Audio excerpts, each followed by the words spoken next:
যেই ফ্যাসিবাদী পরাজিত শক্তি তাদেরকে পুনর্বাসন করার মতো বিভিন্ন কর্মসূচিও আমরা কিছু কিছু জায়গায় দেখতে পেয়েছি।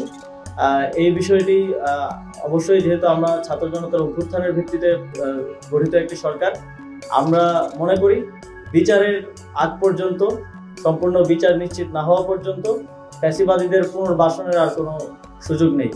বিচার না হওয়া পর্যন্ত তারা রাজনীতি করতে পারবে কি পারবে না এই প্রশ্নটা আমরা জনগণের কাছে ছেড়েছি।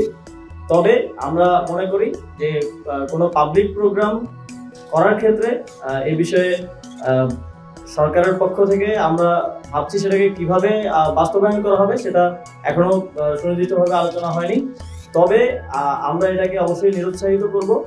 সম্পূর্ণভাবে বিচার করার জন্য আপনারা জানেন সরকার ইতিমধ্যেই ব্যবস্থা নিয়েছে, আইন মন্ত্রণালয় এটা নিয়ে কাজ করছে।